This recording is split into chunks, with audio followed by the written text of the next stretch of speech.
None of these criticisms fazed Einstein. He still played his violin, he still sailed, and stubbornly pursued his lofty vision. It was only news from Europe which would pull Einstein from his work. Requests from refugees for sponsorship to emigrate to America poured in. He wrote so many affidavits he began to fear they had lost their value. Elsa remarked that though her husband seemed invulnerable, he was actually much more vulnerable than any other man she knew.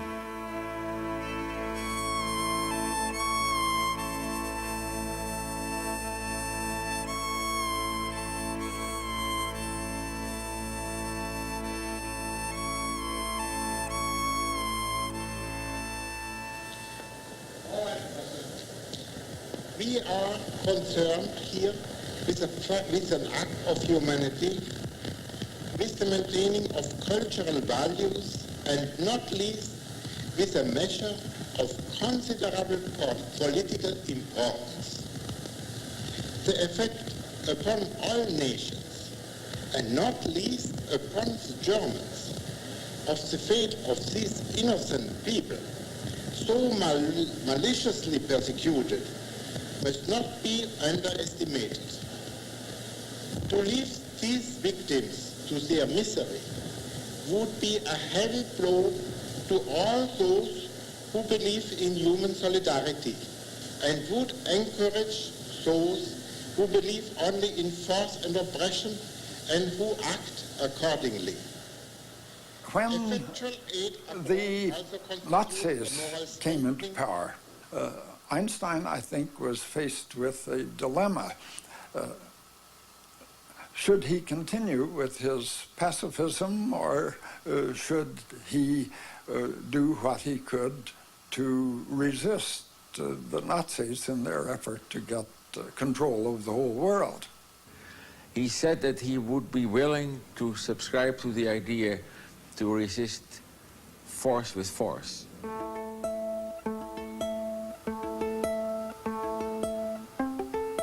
Because he said otherwise it's like trying to cure a sick tribe of people.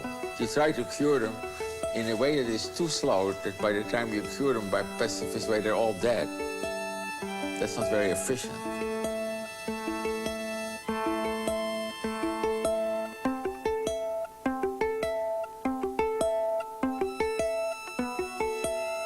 Einstein wrote a close friend, due to the wretched traditions of the Germans, who are such a badly messed up people, it will be very difficult to remedy the situation by sensible, not to speak of humane, means. I keep hoping that at the end of the war, with God's benevolent help, they will largely kill each other off. Many absolute pacifists felt betrayed by Einstein's militant pacifism. Hitler forced his hand.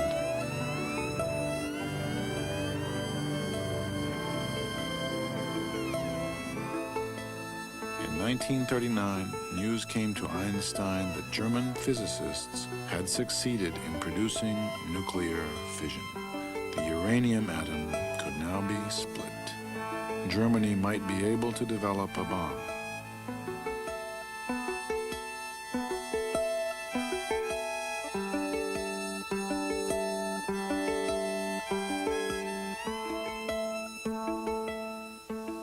We were very worried that the Germans will develop atomic weapons.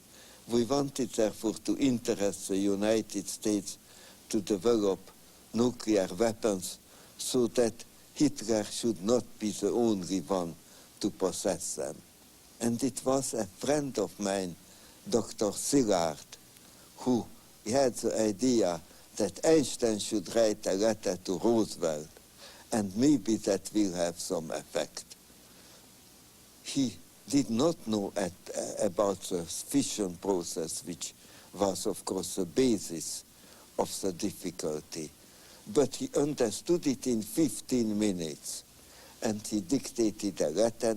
It was taken to Roosevelt, and Roosevelt appointed the Bureau of Standards to look into the question. of nuclear weapons and see whether they are possible and what effect they may have. Sir, some recent work by Yves Fermi and L. Szilard leads me to expect that the element uranium may be turned into a new and important source of energy in the immediate future. It is conceivable that extremely powerful bombs of a new type may thus be constructed. In view of this situation, you might think it desirable to put forward a recommendation for government action. The government gathered the top American and European exile scientists to work on the Manhattan Project, headed by Robert Oppenheimer. Science and government were at the beginning of a new and ambitious partnership. Einstein was not called to participate. He remained in Princeton. The work at Los Alamos was considered too confidential to be entrusted to Einstein. He was considered a security risk. But we did not want it to be exploded over a Japanese city, but over open territory to show it to the Japanese scientists that there is such thing terrible and Japan should come to a good peace with the United States. Well, we tried to persuade the people, the government, but we did not succeed. On March 25th, 1945, Einstein sent a second letter to President Roosevelt, warning of the catastrophic consequences that would result if the atom bomb were ever actually used. FDR died a few days later. The letter lay unopened on his desk.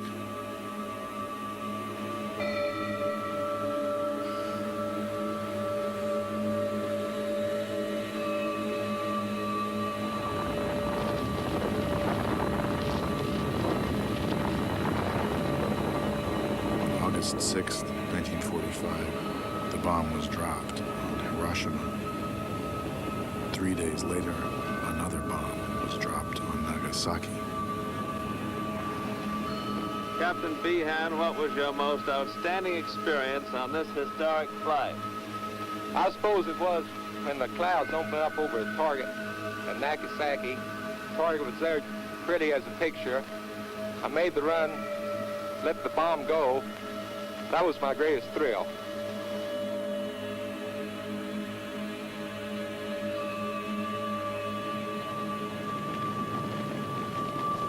Einstein told a close friend when he heard the news, I could burn my fingers that I wrote that first letter to Roosevelt.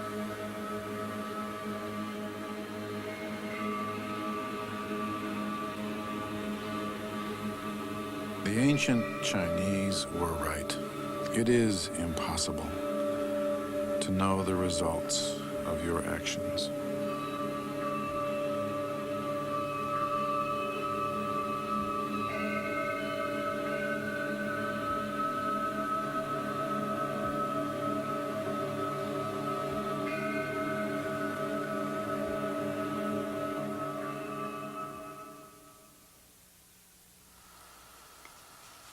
In this photograph, it's in front of 112 Mercer Street in Princeton, which was an old white house, which was just absolutely beautiful.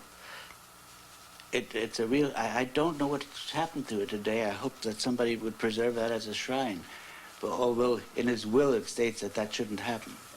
Well, houses have spirits. I mean, there was something about that house. That old American shingle house with the low, low ceilings and everything a little bit lopsided. And that old, great, big German furniture. And there was this simplicity, a stillness in that house, this sweetness. But it was created so much by the women of the house, to me.